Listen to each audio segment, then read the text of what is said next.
Dave, you recently wrote a piece inspired by this tornado cash sanctioning and what Rosie identified as, I think, a really key new step from OFAC, which is not just sanctioning individuals, but actually sanctioning code itself.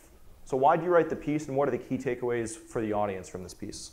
Yeah, so like you said, it was very inspired by the developments with the tornado cash situation, where I think there was a lot of, it really gets to the core of this idea of decentralization. So a lot of people were, I think, surprised by the tornado cash situation because, this is a decentralized technology. How could it be sanctioned and frozen in this manner? My reaction, I think Unbounded Capital's reaction, was that this was totally expected, and actually it'll go one step further, although it's a major step. So the companies like Circle or Kraken, which complied with the Treasury, unsurprisingly, they're big businesses, they want to be compliant, and froze those tornado cash assets. That's one thing, but we think that the next step will be layer 1 companies, or companies which actually maintain and provide the blockchain itself. So companies like miners, which could be compelled to reassign proceeds of crime that are identified on-chain to a government-controlled wallet as part of an asset seizure. So I think it's an important topic because it's a topic which would surprise many in the crypto blockchain space with a more consensus point of view, and would really question the value proposition put forward and kind of implied by decentralization, which is this idea of censorship resistance. So pause for a second. How would you define decentralization? So there's a technical meaning of decentralization, and then there's also this idea of being a distributed network. So I think decentralization is very in vogue, as you showed in your presentation. DeFi, DeSo, DAOs, all these decentralized terms. What they're really saying is there's no main party that's responsible or accountable for maintaining this service. And the implication there, although it's often made explicit also, is that because there's no accountable party, the government has no one to go to say, you have to do X, Y, or Z. So it's robust to this government interference. I think at Unbounded Capital, we're much more interested in a distributed network. So an example of that would be Amazon Web Services. So this is a centralized company. There's a CEO. They have a tax ID. They pay taxes. But they're very distributed from a network architecture point of view, where if one data center goes down, the whole internet doesn't collapse, and their service is still useful. Yeah. So why is BTC not actually decentralized? There are a handful of companies which are mining pools which end up producing the majority of blocks. So the top 3 mining pools on BTC account for over 51% of the network. And then the top 6, which I write in the piece, is 84%. So despite there being this long tail of smaller nodes that are operating on the network, it really has this power law where at the top there's a handful of companies which provide the service of creating and maintaining the BTC blockchain. The implication of that, of course, being that if the government needs to contact somebody in the same manner that it contacted Kraken or Circle, through their address and their legal counsel, these are big, billion-dollar revenue companies. They can be accessed in the same way. So what does that mean? Could they comply with government in the same way that Circle and Kraken did? Is the question. Yeah. So how would the government actually do this? Maybe talk a little bit more about what OFAC did with Tornado Cash, and then maybe how something could look like in the future with directly seizing. Yeah. Yeah. So basically, with Tornado Cash, by adding these addresses to the SDN list, they made it so that any layer 2 company won't interact with it. So if these addresses are if they try to transact with a Kraken or a Circle or a Coinbase, those companies want to remain compliant, and they're not going to allow the transfer of those sanctioned addresses. So what's interesting about what could happen with the layer 1 companies like mining pools is they can really comply in the same manner. So a lot of people in BTC would suggest that if the government came knocking on, Foundry USA is one of the biggest mining pools currently. If the government came knocking on their door and said, hey, these addresses on the blockchain, these are part of a drug market, you have to reassign these from the current owner to this address that is controlled by the DOJ. The common opinion is that that would be impossible because they would need to get the private key. So they'd have to identify the person, arrest him, compel the individual to give them their key, and then use the BTC network in the same way.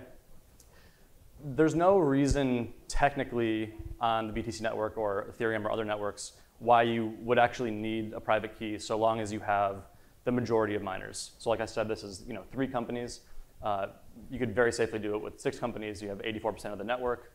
And if the government, working with different law enforcement agencies, goes to a Foundry USA or a Poolin and says, these are proceeds of crime, here's our indictment, they go through the full legal process, those companies could work in conjunction with each other, kind of like coordinated by the government, to take the proceeds of crime and then transfer them to a government. Like with what happens today with banks, where if you find that there's a terrorist or drug dealer bank account, right, governments work together in coordination with the banks to seize the funds. So how does that work practically, though? Because I think there's a widespread misconception that you just can't do that with Bitcoin. You can't do that right. with Ethereum. What does it actually look like? So it is exactly like the process with banks. If you look at the asset forfeiture policy manual, which is like a document put out by the DOJ, they actually like have a section on cryptocurrency seizure.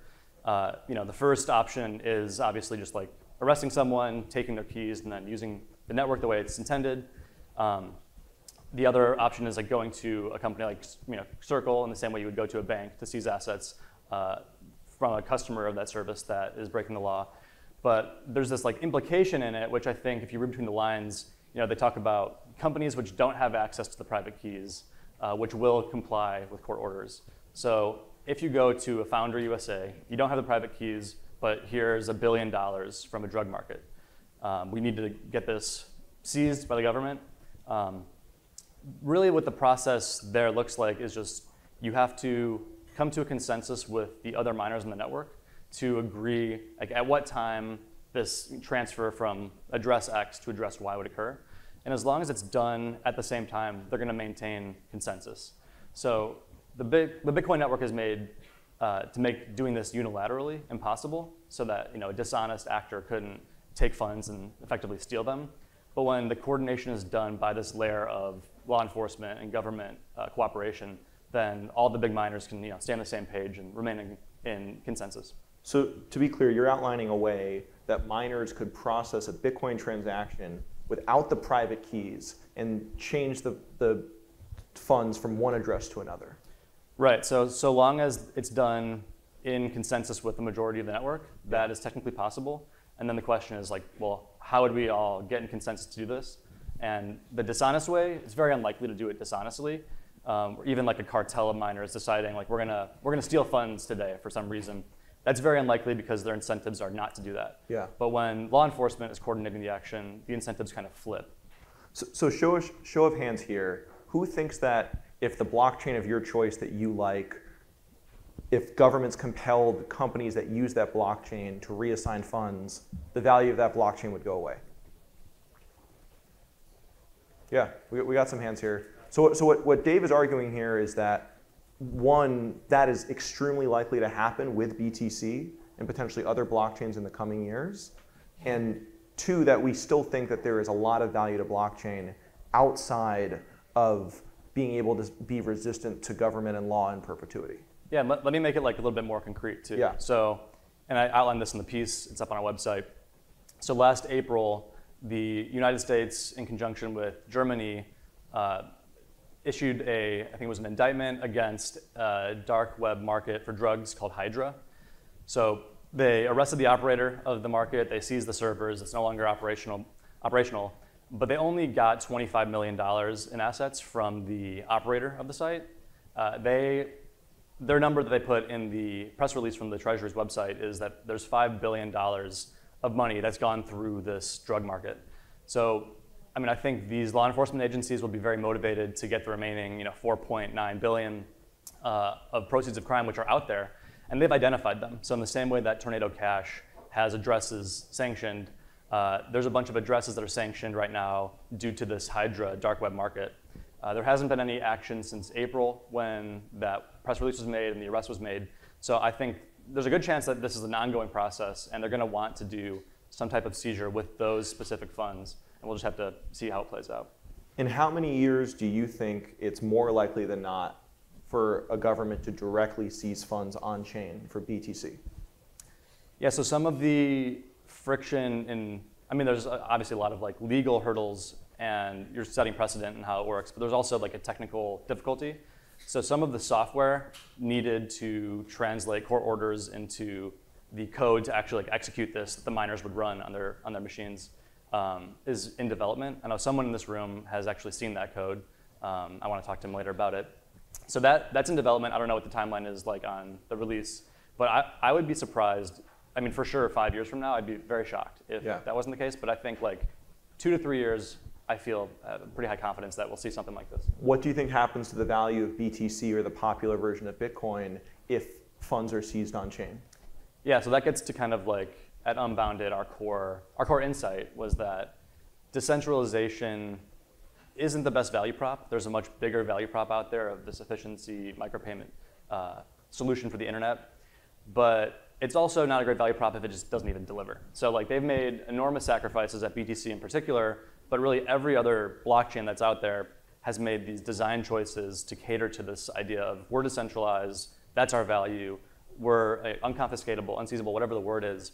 If that is revealed to just not be the case on the grandest scale, which would be BTC, I think that's pretty devastating for their value prop. You know, they've already sacrificed efficiency, instant transfers, a lot of these like former value props, and they're kind of left now just with censorship resistance. So I think it would be a major event, and they'd have to kind of scramble and reframe like, what is this all about, you know? So you've heard it from Dave, from Unbounded. We think within the next 5 years, there are likely to be assets seized on-chain for BTC, and that will have a devastating consequence to the asset price.